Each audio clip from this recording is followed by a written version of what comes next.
Supposing આપણે દરિયા કિનારે ફરવા જાય અને ત્યાં રેતીમાં બેસીએ દરિયાની સામે અને નક્કી કરીએ કે એક રેતીનો પહાડ બનાવવો છે. તો રેતી ભેગી કરીએ, થોડીક કરીએ, પછી પહાડ બનતું જાય, એમ વધારે રેતી એમ ધીમે ધીમે એક રેતીનો પહાડ બની જાય. હવે એ પહાડ કયો આકાર લેશે ખબર નથી. એ કોઈ પણ આકાર લઈ શકે, છતાંય છે એક પહાડ, એક રેતીનો પહાડ. હવે હકીકતે મેં શું કર્યું છે, થોડી રેતી ભેગી કરી, થોડી વધારે ભેગી કરી, એમ પહાડ બન્યું. તો હકીકત શું બને છે કે મેં એક એક રેતીનું કણ ભેગું કર્યું છે. જે પહાડ બને છે ભલે કોઈ પણ આકારનો હોય, કોઈ પણ શેપનો હોય, પણ એની અંદર જે બેઝિક સ્ટ્રક્ચર જે છે એ રેતીનું કણ છે. મેં ખાલી એકની ઉપર એક, એકની ઉપર એક, એકની ઉપર એક એમ ભેગા કર્યા છે. સાયન્સ આને પ્રોસેસ ઓફ આઇટરેશન, એડિંગ અપ ની અંદર આ 1+1 આપણે એડ કર્યું.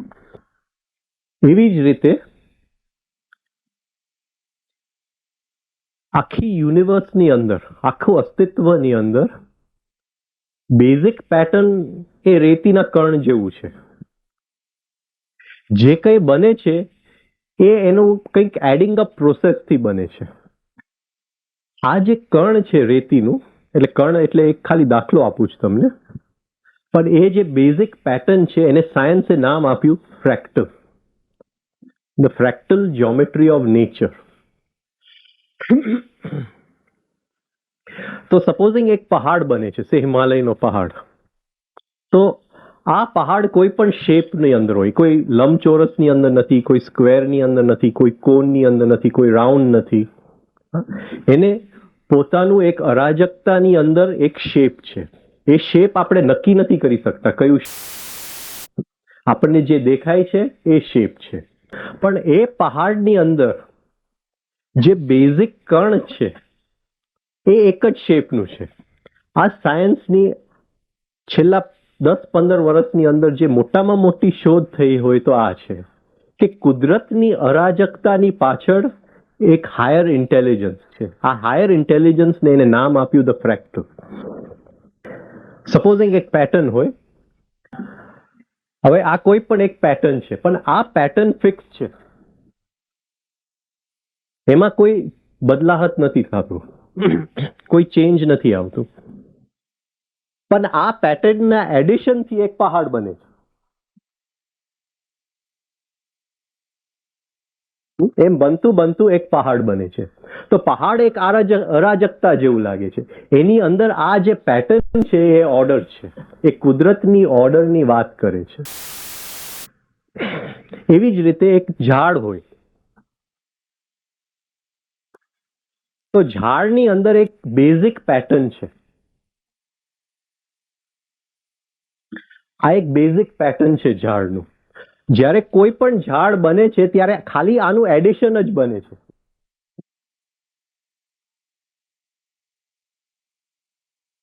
પેટર્ન એક જ રિપીટ થયા કરે છે. કુદરતની અંદર રેપિટેશન સિવાય કંઈ નથી. છતાંય જે ઝાડ બને છે એનું શેપ આપણે નક્કી નથી કરી શકતા. આ પેટર્ન આપણને ખબર છે કે આ પેટર્નના કોઈ રેશિયોના આઇટરેશન, કોઈ મલ્ટિપલથી આ ઝાડ બને છે, પણ આ ઝાડ કયા આકાર લેશે, કઈ ટાઈપનું બનશે એ નક્કી નથી કરી શકતા. તો આ ઝાડ જે બને છે, જે અરાજકતા, એને કુદરતે નામ, આપણે સાયન્સે નામ આપ્યું કેઓસ.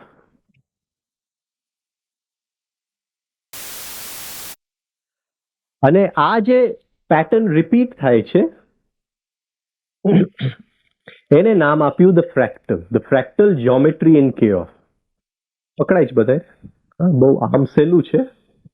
તો કુદરતની અંદર તે નદી બને છે, કઈ પણ વસ્તુ બને છે, એ કોઈ પણ એક એકદમ સિમ્પલ ફ્રેક્ટલનું, એકદમ સિમ્પલ પેટર્નનું રેપિટેશન થાય છે, ત્યાં બને છે. છતાંય જે વસ્તુ બને છે એ કઈ આકારનું બનશે, કઈ રીતનું બનશે, આપણે કહી નથી શકતા. છતાંય એની અંદર જે બેઝિક પેટર્ન બધે સરખું છે. હવે આ વસ્તુ ખાલી ફિઝિકલ લેવલે છે એવું નથી, સૂક્ષ્મ લેવલે પણ આ જ વાત છે. હું જ્યારે ક્રોધ કરું છું, તો એ ક્રોધની અંદર જે પેટર્ન્સ બને છે એ સિંગલ એક જ પેટર્ન છે. એ પેટર્નનું મલ્ટિપ્લિકેશન કે પેટર્નનું એડિશન કે પેટર્ન કોઈ રેશિયોમાં કોઈ પ્રોગ્રેસ. એ ક્રોધની અંદર જે પેટર્ન છે એ ફિક્સ્ડ છે, એ ખાલી ડ્યુપ્લિકેટ થયા કરે છે, રિપીટ થયા કરે છે. મને એમ લાગે કે મને આટલું બધું ક્રોધ આવ્યું, પણ એ ક્રોધની અંદર બેઝિક સ્ટ્રક્ચર સરખું છે, આટલું હોય કે આટલું હોય. તો સાયકોલોજીકલ લેવલે મેં નક્કી કર્યું કે મારે ક્રોધ કરવો છે. આ અંદરનું કોઈ ઇન્ટેલિજન્સ, કોઈ વસ્તુએ નક્કી કર્યું કે મારે ક્રોધ કરવો છે. તો જે એનર્જી પાસ થતું હતું એ એનર્જીએ નક્કી કર્યું કે આ જાતની હું પેટર્ન લઈશ, આ જાતનું સ્ટ્રક્ચર બનીશ. આ પોઈન્ટ પકડાય છે? એ પછી ડ્યુપ્લિકેટ થયા કરે છે. એ જેવું ડ્યુપ્લિકેટ થાય છે, એ જે પ્યોર એનર્જી છે એ ક્રોધમાં જવા માટે વધારે ને વધારે મજબૂર થાય છે. એ જેમ એ ડ્યુપ્લિકેટ થાય છે, એ જે પ્રોસેસ ઓફ ડ્યુપ્લિકેશન છે, છતાંય એનું બેઝિક સ્ટ્રક્ચર છે, જે બેઝિક એનો આકાર છે એ સરખું છે. હું પ્રેમમાં પડું તો પ્રેમની અંદર જે એનર્જી, જે પ્રેમનું આકાર લે છે એ આકાર સરખું છે. હું આટલું બધું પ્રેમ કરું કે આટલું કરું, એનું બેઝિક પેટર્ન સરખું છે. કાવડિયાજીએ કીધું કે આ જે અસ્તિત્વ બન્યું છે, ભૂ ભુવ સ્વઃ, એ જે એનર્જીઝમાંથી બન્યું છે, એ એનર્જીઝ આખો વખત ઇન અ પ્રોસેસ ઓફ લય એન્ડ પ્રલય, એક્સપ્રેશન, પ્રગટ થવું, વિલીન થવું. જ્યારે કઈ નહોતું, કાવડિયાજી કહે છે એક રિધમ એન્ડ બેલેન્સની સ્થિતિ હતી. એ રિધમ એન્ડ બેલેન્સમાંથી ત્રણ શક્તિઓ, તમસ, રજસ અને સત્વ, એ નિર્માણ થયા અને બેલેન્સ તૂટ્યું. અને એમાંથી કંઈક ક્રિસ્ટલાઇઝેશનની પ્રોસેસ ચાલુ થઈ. આ જે બેલેન્સ તૂટવાનું અને બેલેન્સ બનવાનું, એ પ્રોસેસ હર લેવલે ચાલુ રહ્યું. Three forces, vibrations, energy, vibrations, energy, આમ એ વધારે ને વધારે સૂક્ષ્મતામાંથી વધારે ને વધારે ગ્રોસ થતું ગયું, વધારે ને વધારે પ્રગટ થતું ગયું. પણ આ બધાની અંદર પ્રોસેસ એક જ હતું, from rhythm and balance to imbalance, from rhythm and balance to imbalance, from rhythm and balance to imbalance. આ જે પ્રોસેસ, એક જેમ આપણે રેતીના કણો ભેગા કરતા ગયા અને એક પહાડ આપણે બનાવ્યું, એ જ રીતે કુદરતે શું કર્યું કે આ બેલેન્સ ટુ ઇમ્બેલેન્સ કરીને આ આખું સૃષ્ટિ બનાવ્યું. આ પકડાય છે હું શું કહેવા માંગુ છું? જે થ્રી ફોર્સીસની જે યાત્રા થઈ, balance to imbalance two more imbalance two more imbalance, એટલે એક લેવલે જે ઇમ્બેલેન્સ થયું એ ફરીથી એનાથી લોઅર લેવલ માટે બેલેન્સ થયું. આ યાત્રા બેલેન્સ ટુ ઇમ્બેલેન્સ ચાલુ રહી. એ બેલેન્સ ટુ ઇમ્બેલેન્સનું જે પેટર્ન છે એ બેઝિક સરખું છે. એ સ્વહમાં હોય, ભૂમાં હોય. એ બેલેન્સ ટુ ઇમ્બેલેન્સની જે પેટર્ન છે, ઇટ ઇઝ 1 2 3 5 6. આ પકડાય છે? તો જ્યારે એક એનર્જી નક્કી કરે છે કે મારે પહાડ બનવું છે, ત્યારે એ એક જાતનું પેટર્ન અપનાવે છે. એ એનર્જી એ પેટર્નમાં ક્રિસ્ટલાઇઝ થાય છે, જેમ આઈસ ટ્રેમાં ક્રિસ્ટલાઇઝ થાય છે, હા, બરફ બને છે, એમ એ એનર્જી એ પેટર્નમાં ક્રિસ્ટલાઇઝ થાય છે. મારે પહાડ બનવું છે, આ એક ડિસિશન છે. Fractal means a decision, physical level, psychological level, transcendental level. તો એ એનર્જી નક્કી કરે છે કે મારે પહાડ બનવું છે. એ એનર્જી નક્કી કરે છે કે મારે ઝાડ બનવું છે, મારે નદી બનવું છે. એ જ એનર્જી જ્યારે સાયકોલોજીકલ પેટર્ન લે છે, ત્યારે એ નક્કી કરે છે કે મારે ક્રોધ બનવું છે, મારે પ્રેમ બનવું છે. આ પકડાય છે? તો જ્યારે તમે 1 2 3 5 6 કરો છો, ત્યારે તમે નક્કી કરો છો કે રિધમ એન્ડ બેલેન્સમાં જવું છે. એ રિધમ એન્ડ બેલેન્સનું પેટર્ન તમે અપનાવો છો. આ એક બેઝિક વાત છે કે તમે ખાલી શ્વાસ નથી લેતા 1 2 3 5 6. હર ક્ષણે તમે કહો છો કે એ જે ચિત્તી શક્તિ હતી, જે રિધમ એન્ડ બેલેન્સમાં હતું, જેમાં કંઈ નહોતું, ધ ટોટલ વોઇડ, એ વોઇડમાં ડિસિશન લ્યો છો હર શ્વાસની સાથે. હા, અને આ decision physical, psychological, psychic, transcendental, આ બધા લેવલે એકી સાથે લેવાય છે. એટલે જ્યારે એમને તમને આ પેટર્ન આપ્યું, ધ 3SRB પેટર્ન, એની આટલી બધી મૂલ્યતા છે કે એના સિવાય કંઈ નથી. આ અસ્તિત્વમાં એના સિવાય કંઈ નથી. તો જ્યારે તમે શ્વાસ લ્યો છો રિધમની અંદર, તો તમે બહુ રસ્તામાં આગળ નીકળી ગયા છો. જે લોકો ભક્તિ યોગ કરે છે, મેડિટેશન કરે છે, એ ક્યાંય પાછળ રહી ગયા છે, કારણ કે તમે મૂળભૂત વાત પકડી લીધી. સમજાય છે? જે પતંજલિનું છેલ્લું સૂત્રના છેલ્લો ભાગ શું કહે છે? હા, ગુણાનામ પ્રતિ પ્રસવ ચિતિ શક્તિ ઇતિ. હા, ગુણસ want to go back to the original state of rhythm and balance. તો એ ગુણ ભલે ફિઝિકલ લેવલે કંઈક હોય, શરીર હોય, હાડમાસ હોય, એ ભલે સાયકોલોજીકલ લેવલે ક્રોધ હોય, પ્રેમ હોય, ભલે સાયકિક લેવલે કોઈ સિદ્ધિ હોય, એ ગમે એ પેટર્નની અંદર હોય, એ 3 ગુણના લેવલે તમે કહો છો કે મારે ફરીથી રિધમ એન્ડ બેલેન્સમાં ચાલ્યા જવું છે, હર ક્ષણે, હર શ્વાસે. તો તમે કંઈ પણ કરો છો, તમારી યાત્રા ચાલુ છે.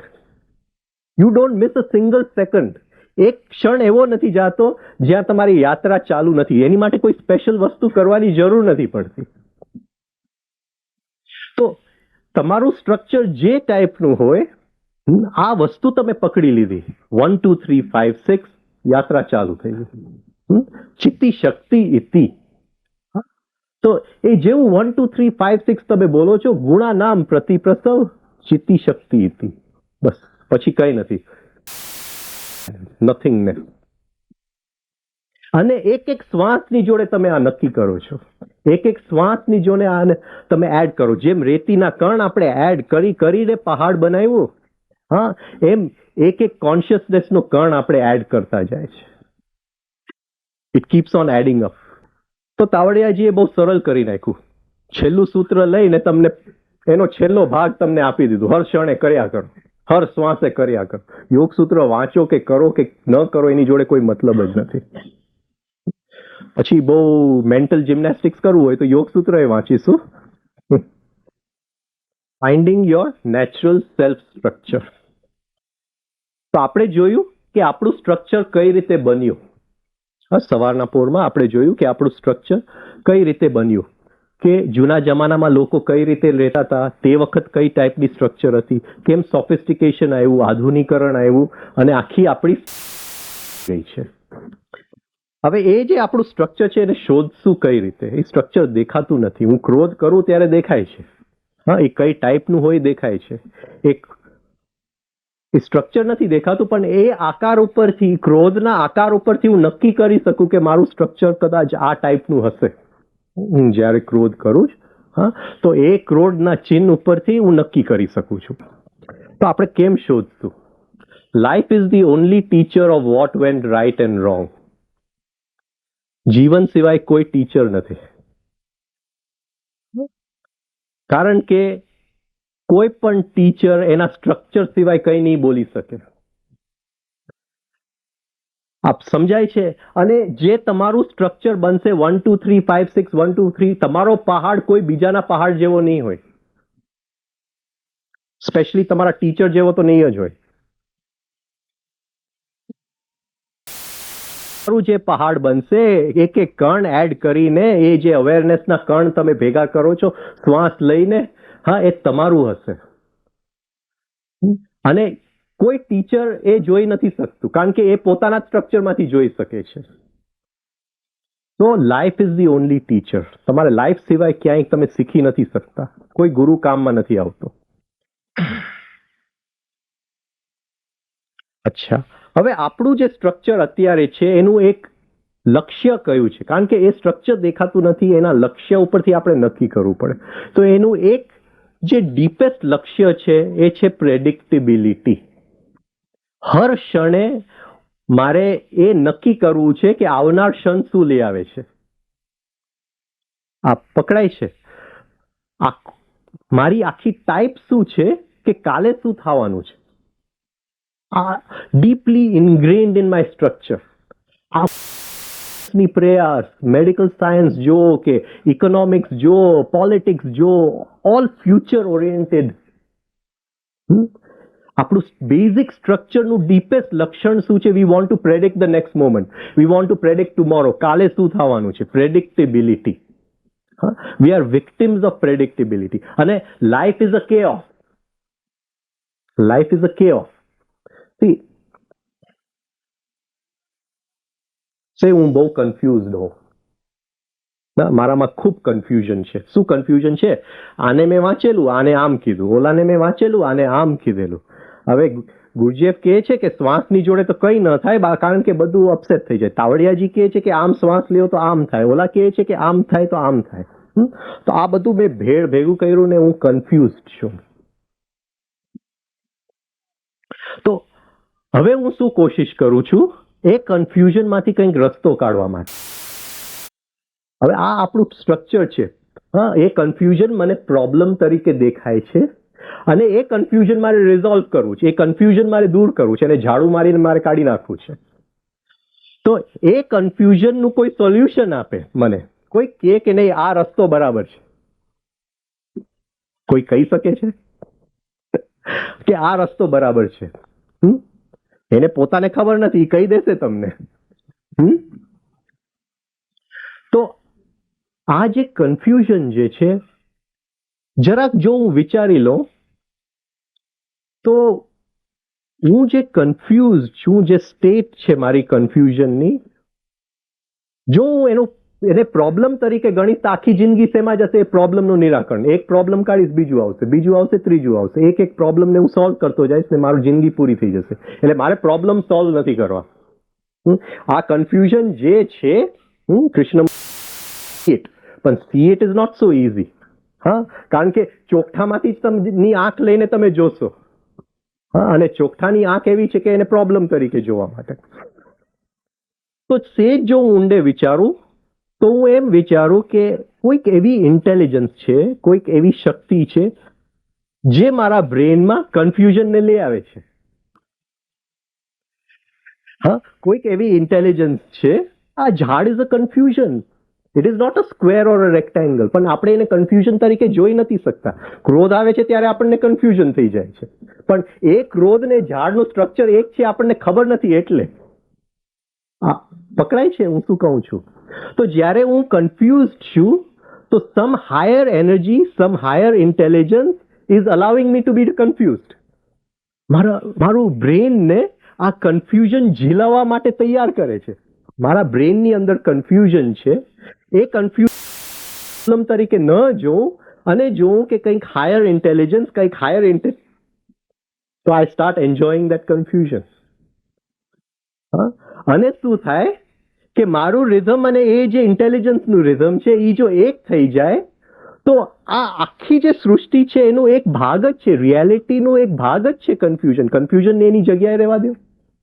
એની સાથે તમે ભેળસેળ શું કામ કરો છો? લડો છો શું કામે? Never try to resolve confusion. કોઈ દિવસ કોઈ કોન્ફ્લિક્ટ રિઝોલ્વ થઈ જ નથી. જ્યાં અશાંતિ છે ત્યાં કોઈ દિવસ શાંતિ આવી જ નથી. અશાંતિ રિયાલિટીનો ભાગ છે. આ પકડાય છે. તો એ જે હાયર ઇન્ટેલિજન્સ અશાંતિ કરે છે એની જોડે એક થઈ જાઓ, એના રિધમને તમારું રિધમ મેચ કરી નાખો, એની નાડીમાં ડૂબી જાઓ. તો આપણું કન્ફ્યુઝન ન આવે એની માટે આપણે શું શોધીએ છીએ? પ્રેડિક્ટિબિલિટી. થવાનું છે પ્રેડિક્ટિબિલિટી. હા, કાલે બધા ભૂખ્યા લોકોને ખાવાનું મળશે કે કેમ? પ્રેડિક્ટિબિલિટી. હા, આ ગવર્મેન્ટ ટકશે કે કેમ? પ્રેડિક્ટિબિલિટી. આમ નાની નાની વાતમાં આપણે વી લુક ફોર પ્રેડિક્શન. હા, કોઈક આપણને કહે, પણ આ life can not be predicted. એ પ્રેડિક્ટ થઈ જ ન શકે. એક જીવંત વસ્તુ છે, એ પ્રેડિક્ટ ન થઈ શકે. કોઈ એસ્ટ્રોલોજરે આજ સુધી નથી કર્યું. તમે પ્રેડિક્ટ કરી જ ન શકો, અને એ પ્રેડિક્ટ ન કરી શકો એની માટે એક હાયર ઇન્ટેલિજન્સ એને આ રીતે ચલાવે છે. કેટલું અદ્ભુત હશે! અને એ ઇન્ટેલિજન્સની સ્ટ્રક્ચર જોડે મારું સ્ટ્રક્ચરને હું અલાઇન કરું એમ નહીં વિચારશો. તમે પ્રેડિક્શન પાછળ આખી જિંદગી કાઢી નાખશો. આ પકડાય છે હું શું કહું છું? આપણું સ્ટ્રક્ચર આ રીતે બનેલું છે. તો હું કહી શકું હા કે આ ભાઈ આવતા અઠવાડિયે શું વિચારતા હશે. જો હું એસ્ટ્રોલોજી જાણતો હોઉં તો હું કહી દઉં કે આવતા અઠવાડિયે શું વિચારતા હશે. આમાં તો શું છે કે આપણી હમણાં જે છે ને એ બહુ પતલું છે. હા, એ સુરંગ બહુ જ પતલું છે. એટલે ગુરુઓને ખબર છે કે ભાઈ આ સેક્સ, મની, રિલેશનશિપ સિવાય કંઈ નહીં વિચારતો હોય કે ભાઈ. હા, એટલે તમે એની પાસે આવો, ઈન મીન ને તીન એની પાસે છે, એમાંથી રમ્યા કરે તમારી સાથે. તમને એમ લાગે કે આ ગુરુ શું બધું કહી ગયો મને. પણ એને ખબર છે કે જે સુરંગમાં તમે છો એ સુરંગની બસ આટલું જ છે. પ્રેમનું સુરંગ એના કરતા પતલું છે. કબીરે તો કીધું કે ભાઈ હા ઉસમે દો ન સમાય. હું તો કહું એમાં એક પણ નથી સમાતો.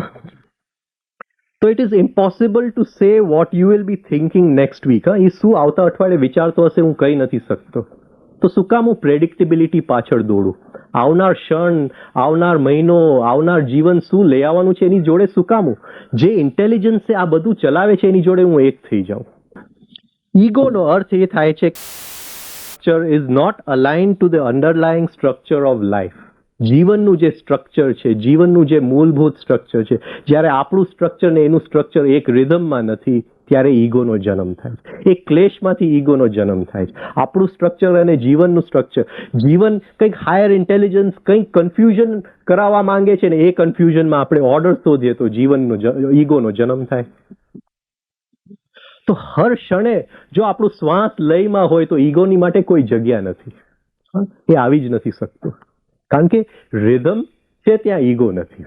સો when we do not demand predictability in life we are able to see the chaos of nature. હા, એક આપણે ખાલી પ્રેડિક્ટેબિલિટી ગુજરાતીમાં શું કહેશું? પૂર્વધારણા કે પૂર્વધારણા નહીં, પણ કાલે હા ભવિષ્યવાણી. મારે આવનાર ક્ષણ મારે જાણવું જ નથી. હા, એ જ્યારે આપણે આમ નિર્ભર કહી શકીએ તો આ જે જીવનમાં કેઓસ છે, આ જે અરાજકતા છે, જે કન્ફ્યુઝન છે એને આપણે એન્જોય કરી શકશું, કારણ કે એની પાછળ એક અદ્ભુત ઇન્ટેલિજન્સ કામ કરી રહ્યું છે. Life is characterise by energy and energy by vibrations. આપણે હા જ્યારે ઓક્ટેવ્સની વાત થઈ ત્યારે આપણે વાત કરી કે પહેલા વાઇબ્રેશન્સ હતા, એ વાઇબ્રેશન્સ કોઈ મીડિયમમાં ગયા, એનર્જીનો જન્મ થયું. ફરીથી એ એનર્જી બીજા લેવલે વાઇબ્રેશન્સ બને છે, કોઈ બીજું મીડિયમ બને છે. હા, એ ફરીથી એનાથી ગ્રોસ લેવલની એનર્જી, એમ આ સૃષ્ટિનું નિર્માણ થયું. તો એટ ઈચ લેવલ એનર્જી ને વાઇબ્રેશન્સની ઇન્ટરચેન્જેબિલિટી છે. હા, એનર્જી વાઇબ્રેશન્સ બને છે, વાઇબ્રેશન્સ એનર્જી બને છે. એનર્જીનો નિયમ શું છે? It always follows the path of least resistance. હા, સાયન્સ શું કહે છે કે એનર્જીનો નિયમ શું છે કે એ સૌથી વાળા માર્ગે જશે. હા, બરફ જો પીગળે પહાડ ઉપર તો એ સીધું ભગવાન પાસે ઉપર નહીં જાય. હા, એ નીચે જશે. ઓછામાં ઓછું ઘર્ષણ વાળું માર્ગ શોધશે. બરાબર. હા, energy always follows the path of least resistance. ઓછામાં ઓછું ઘર્ષણ વાળું માર્ગ શોધશે. તો જ્યારે હું ક્રોધ કરું છું તો એ મારી માટે ઓછામાં ઓછું ઘર્ષણ વાળું માર્ગ છે. એ ઇઝી છે મારા માટે. તો જ્યાં સુધી તમારો વિકાસ, તમારો ગ્રોથ, સ્પિરિચ્યુઆલિટી ઓછામાં ઓછું ઘર્ષણવાળું માર્ગ નહીં બને ત્યાં સુધી તમે કરી નહીં શકો. તમે રોજ કલાકો મેડિટેશનમાં બેસો, ગમે એ કરશો, પણ એ જો લડ્યા જ કરશો, તેઓ વિચાર આવે છે, વારે વિચારને જોવું છે, વિચારને દૂર કરો, નિર્વિચાર લઈ આવો, કંઈક કંઈક જે નખરા બધા કરતા હોય છે, હા, તો આ ઓછામાં ઓછું ઘર્ષણવાળું માર્ગ નથી. હા, એ અને લડવાના માર્ગથી કંઈ નથી થયું. Energy always follows the path of least resistance. તો તમારે જો આગળ વધવું હોય, જીવનની ગહેરાઈમાં જવું હોય, તો એ એનર્જીને એવો રસ્તો આપી દો કે એ પાથ ઓફ લીસ્ટ રેઝિસ્ટન્સ જ આપણો વિકાસનો માર્ગ થઈ જાય. પકડાય છે? જે ઓછામાં ઓછો ઘર્ષણ વાળો માર્ગ કયો છે? હા, એનર્જીને જવા માટે મારા વિકાસનો માર્ગ. એવો હું માર્ગ બનાવી દઉં એનર્જીને જવા માટે, હા, કે એ મારા વિકાસનો જ માર્ગ હોય. પછી ક્રોધ આવે નહીં. કેવી રીતે ક્રોધ આવે? હા, કોઈની ઈર્ષા નહીં આવે. હા, કોઈનું સુખ દુઃખ નહીં લાગે. એ બની જ ન શકે, કારણ કે એ આવે ક્યારે આવી શકે? એ ઓછા ઘર્ષણ વાળો માર્ગ હોય તો. If it is the path of least resistance. પણ હવે એ રહ્યો નથી. એનર્જી કોઈ બીજા માર્ગે વળી ગયું છે. તો જે પહાડ ઉપરથી જે નદી આવે છે, હા, it follows the path resistance. અને છતાંય જે પાથ લે છે એનું ફ્રેક્ટલ છે. આપણને એમ લાગે કે આ અરાજકતામાં કેવી નદી જાય છે. હા, એ એક દિવસ દરિયા સમુદ્રને મળવા જશે. કેવી અરાજકતામાં, કોઈક વખત આમ, કોઈક વખત થોડી સીધી, કોઈ વખતે આમથી આમ જાય છે, કોઈક વખતે ઉપરથી નીચે જાય છે. પણ એની બેઝિક સ્ટ્રક્ચરની અંદર જે પેટર્ન છે એ સિમિલર છે. ખાલી એનું એડિશન છે. એ આમ પણ જાય તો એનું એડિશન છે, આમથી આમ જાય તો એ એડિશન છે. એનું structure is just an addition of one simple pattern. આ પેટર્નને એને ફ્રેક્ટલ કીધું. તો મોટામાં મોટી એનલાઇટનમેન્ટ થાય, નાનામાં નાની અનુભૂતિ થાય, એક શ્વાસ જો રિધમમાં થાય લેવાય તો એની અંદર બેઝિક પેટર્ન એક જ છે. કોઈ ફરક નથી. કોઈક અહીંયા ઉપર બેઠું છે ને કોઈક નીચે બેઠું છે એવું કંઈ નથી. એક જ સરખા છે. પેટર્ન એક જ છે. If you want to change the course of the નદીનું વહેણ બદલાવું છે, પાથ ઓફ લીસ્ટ રેઝિસ્ટન્સ બદલાવું છે, તો મારે એ ફ્રેક્ટલ સમજવું પડે. બાકી હું નહીં બદલાવી શકું. આપણી આખી પ્રયાસ શું છે કે નદીના પાણીને પકડીને ડેમ બનાવીને ક્યાંક બીજે, હા, આપણે મૂકી દઈએ. તો એ લડવાનો માર્ગ. પણ જો નદીનું તટને હું જો બદલાવી શકું, એનું પેટર્ન જો સમજીને હું બદલાવી શકું, તો પાણી એની મેળે જે માર્ગે મારે મોકલવું હોય જશે. હવે તમે અહીંયા બેઠા છો, કઈ રીતે શક્ય બન્યું? somehow you are able to make it the path of least resistance. તમારું અહીંયા આવું, હા, શિબિરમાં ભાગ લેવું, આપણા બધાની મુલાકાત થવી, હા, એ કોઈક રીતે કુદરતની અંદર આને આપણે ઓછામાં ઓછો ઘર્ષણ વાળો માર્ગ કરી શક્યા તો અહીંયા આવ્યું. કેટલા લોકો ન આવી શક્યા, કારણ કે એ આવવા માટે એ માર્ગ વધારે ઘર્ષણનો હતો. ઘણાની ઈચ્છા હતી પણ ન આવી શકી. રાઈટ? તો એ જે પેટર્ન બને છે એની ઉપરથી નદીનું સ્ટ્રક્ચર બને છે. અને એ નદીનું સ્ટ્રક્ચર ઉપરથી નદી કઈ જાતનું બિહેવિયર કરશે,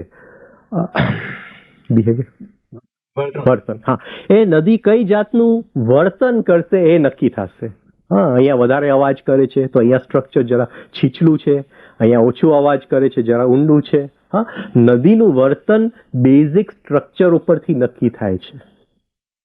આપણા સાયકિયાટ્રિસ્ટ, સાયકોલોજીસ્ટ, ગુરુઓ શું કરવા જાય છે? એક એક કન્ડિશનિંગ બદલાવા જાય છે. હા, એક એક કન્ડિશનિંગ.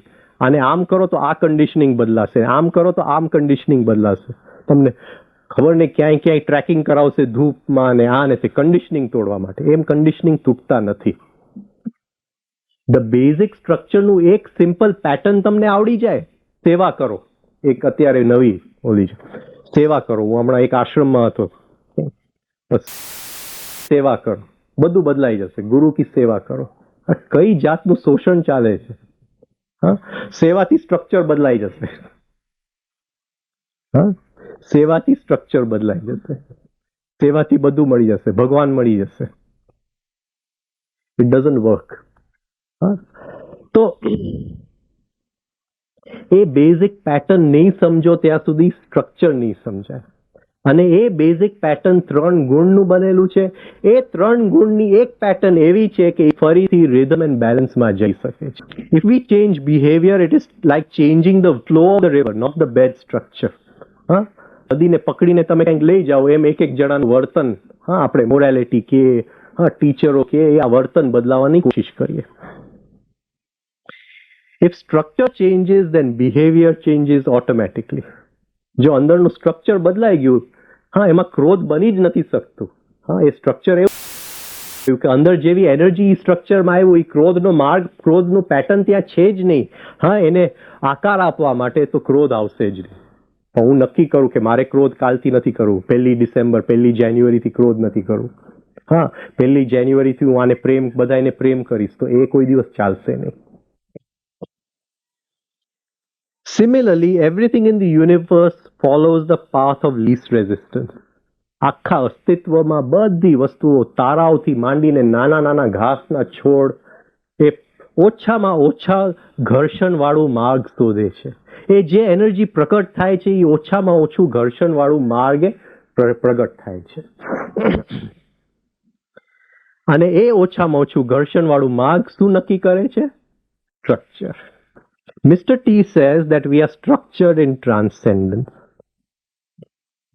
હવે સાહેબ શું કહે છે કે આપણી અંદર એક બેઝિક ટ્રાન્સેન્ડન્સની સ્ટ્રક્ચર, આ ભલે આપણે ક્રોધનું સ્ટ્રક્ચર એની ઉપર મૂક્યું, ઈર્ષાનું સ્ટ્રક્ચર મૂક્યું, પ્રેમનું મૂક્યું, આનું મૂક્યું, સેવાનું મૂક્યું, જે કંઈ આપણે માળખું બનાવ્યું હજારો કરોડો વર્ષની અંદર, બેઝિક 3 ગુણનું એક સ્ટ્રક્ચર છે of transcendence. They want to go back to the source.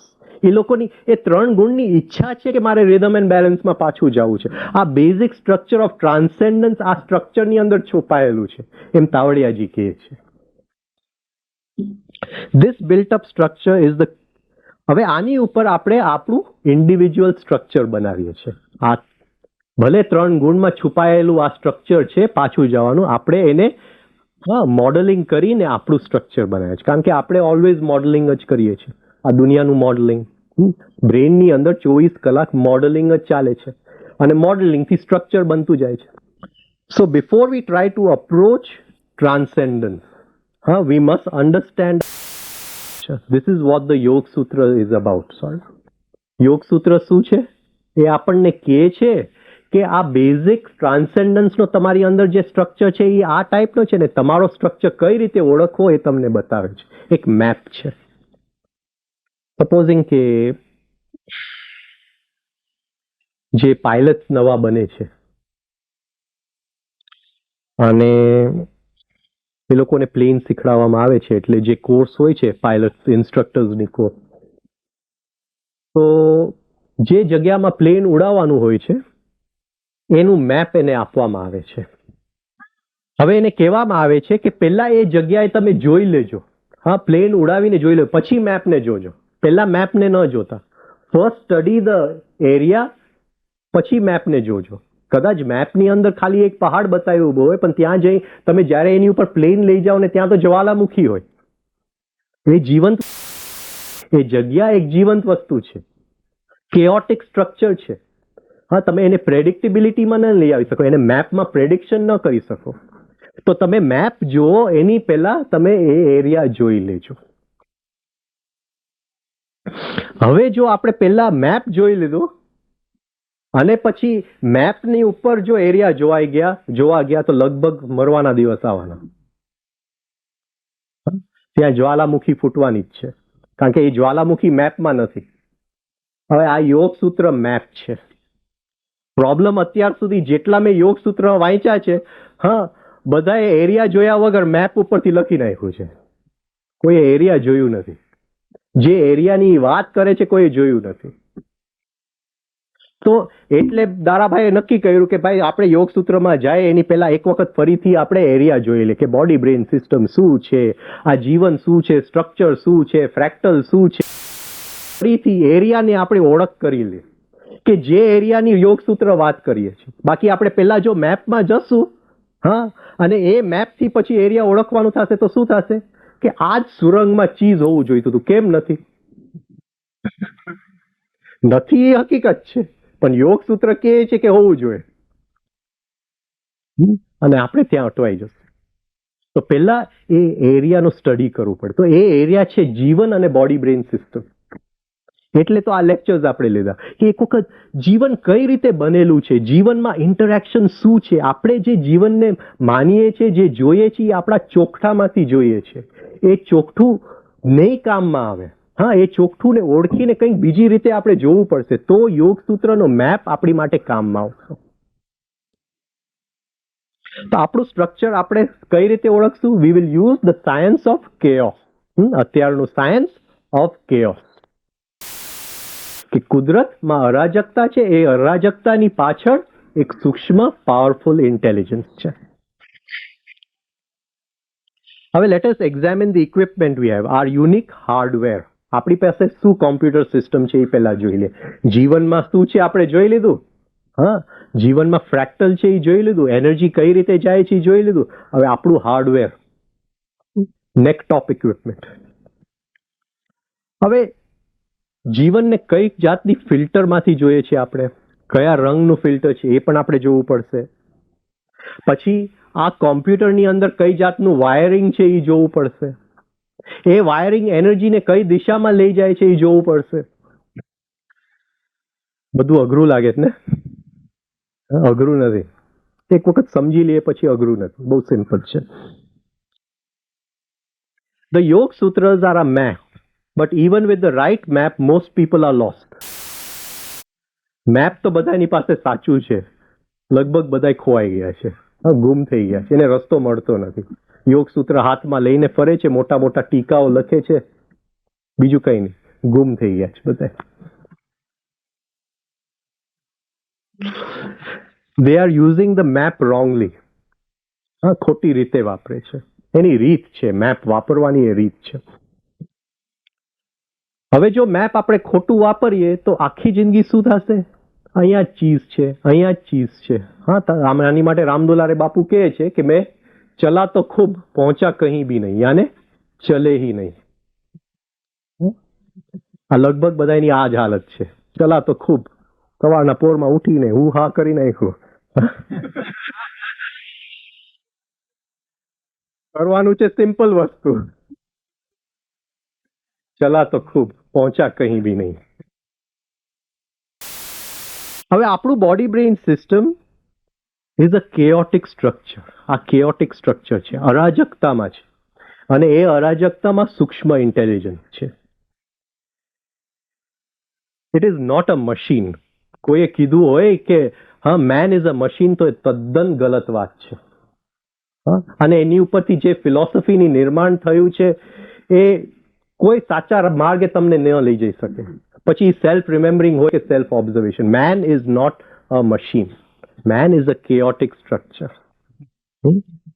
અને એ કેઓસની અંદર એક સૂક્ષ્મ ઇન્ટેલિજન્સ, પાવરફુલ ઇન્ટેલિજન્સ છે. હવે જ્યારે એને કેવું પડ્યું કે મેન ઇઝ અ મશીન, તો કંઈક કારણ હશે. કારણ કે આપણે યાંત્રિકતામાં જીવીએ છીએ. આપણી યાંત્રિકતા, પણ આ યાંત્રિકતાને આપણે જો નકારી કાઢીએ તો ફરીથી શું થાય છે કે પ્રોબ્લેમ સોલ્યુશન એ સ્ટ્રક્ચરમાં આપણે પહોંચી જાય છે. યાંત્રિકતા છે એને નકારવું નથી આપણે. એ યાંત્રિકતા કોઈક પેટર્નથી બનેલું છે. એ પેટર્ન અલાઇવ છે. એ પેટર્ન કુદરતનું સૂક્ષ્મ ઇન્ટેલિજન્સથી બનેલું છે. એ પેટર્નને ખાલી આપણે રીઅરેન્જ કરવું છે. એ યાંત્રિકતાને નકારવું નથી. તો જ્યારે ગુરજીએફે શબ્દ વાપર્યો મેન ઇઝ અ મશીન, ત્યારે એનું કારણ હતું, કારણ કે એને યાંત્રિકતા જોયું. તો આપણે એ યાંત્રિકતા નથી જોવું, એ યાંત્રિકતાની અંદર છુપાયેલું પેટર્ન જોવું છે, સ્ટ્રક્ચર જોવું છે. હવે આ નાના નાના પેટર્ન્સ જેનાથી આપણી યાંત્રિકતા બને છે, જેનાથી આપણું કન્ડિશનિંગ બને છે, એને જો આપણે રીઅરેન્જ કરી શકીએ, આપણી કન્ડિશનિંગ સ્વીકારીને, not to be free from this conditioning, આ કન્ડિશનિંગ નકાર્યા વગર એને ખાલી રીઅરેન્જ કરીએ તો એ જ સ્ટ્રક્ચર અને જીવનનું સ્ટ્રક્ચર એક થઈ જાય છે. ઓટોમેટિકલી સ્ટ્રક્ચર બદલાય. હવે જો કોઈ ગુરુ કહેતો હોય કે ભાઈ તમે તમારી યાંત્રિકતામાંથી મુક્ત થાઓ, તમારા કન્ડિશનિંગમાંથી મુક્ત થાઓ, હેબિટમાંથી મુક્ત થાઓ, તો એ ખાલી મેપ જોયું છે, એને જીવન નથી જોયું. તો પતંજલિનો પહેલો શબ્દ છે અથ. નાવ અથ એ માની લે છે કે તમે પહેલા ઓલરેડી જગ્યા જોઈ લીધી છે, જેની મેપ એ તમને આપે છે, તમે સ્ટડી કરી લીધું છે આ જગ્યા. અથ યોગ અનુશાસનમ. હા, એ માની લે છે. હા, ઋષિ પહેલેથી કહી દે છે તમને કે તમે એ જગ્યા જોઈ આવ્યા કે કેમ. હા, તમારું બોડી બ્રેઇન સિસ્ટમની જોડે તમારે કામ કરવું છે, તો એને તમે સ્ટડી કરી લીધું કે કેમ. હા, આ જીવન જેની અંદર એ બોડી બ્રેઇન સિસ્ટમ ઇન્ટરેક્ટ કરે છે, એ જીવનની તમને સમજ છે કે કેમ. પછી તમે સૂત્રમાં જાઓ. એટલે એ પહેલો શબ્દ વાપરે છે અથ. હા, અથ યોગ અનુશાસનમ. હવે મેપ સ્ટડી કરવા માટે સ્ટડી કરી લીધું, બોડી બ્રેઇન સિસ્ટમ જોઈ લીધું. હવે મેપને કેમ સ્ટડી કરવું, સૂત્રને કેમ સ્ટડી કરવું, એની માટે કંઈક ચાવીઓ તો જોઈએ. So you must have the right attitude and the right tools. આ એટીટ્યુડ ને પતંજલિએ નામ આપ્યું વૈરાગ્ય. વશીકાર સંજ્ઞા વૈરાગ્યમ. વિષય વૈતૃષ્ણસ્ય વશીકાર સંજ્ઞા વૈરાગ્યમ. વૈરાગ્ય is not to go in the mountains કે એવું કંઈ કે આશ્રમમાં ચાલ્યું જવું ને ઓરેન્જ કપડાં પહેરવા ને, હા, એ વૈરાગ્ય નથી. આપણું સ્ટ્રક્ચરથી મુક્ત થવું એ વૈરાગ્ય. આપણું સ્ટ્રક્ચર રિઅલાઇન થાય ને જીવનનું સ્ટ્રક્ચર એક થાય એ વૈરાગ્ય. આપણે આપણી જાતથી મુક્ત થાય એ વૈરાગ્ય. તો વશીકાર સંજ્ઞા વૈરાગ્યમ પતંજલિ કહે છે. તો એ એટીટ્યુડથી જ આપણે આ મેપ સ્ટડી કરશું તો આપણને એમાંથી કંઈક મળશે. હા, કે કઈ રીતે, કયો માર્ગ, કઈ વાયરિંગમાં જવું, બ્રેનના કયા વાયરિંગમાં શું મળવાનું છે, કયા સેલમાં શું મળવાનું છે, કઈ એરિયામાં શું મળવાનું છે, કઈ જાતની સીનરી, કઈ જાતની energy. And the right tool. સરખા સાધન નહીં હોય તો તમે યાત્રા નહીં કરી શકો. અને સાધન તો એક જ છે, 3SRB પેટર્ન. રાઈટ ટૂલ્સ વગર નહીં કરી શકો. હા, આપણો સરદારજી સુરંગમાં બેસીને આખી જિંદગી, હા, મારા મનના અંધ તમસમાં મને માં મુક્ત કરાવો એ ગાયા કરે છે.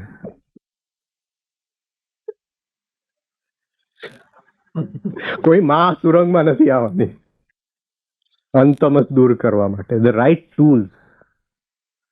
હા, જો મેપને સમજવું હોય તો સરખી ચાવી જોઈએ, અને ચાવી એક જ છે, 3SRB પેટર્ન. હવે આપણે જે ફિલ્ટર ઓઢીને બેઠા છીએ, પ્રશ્નોત્તરી માટે ટાઈમ રાખે 10 મિનિટ પ્રશ્ન. ઓકે, કાલે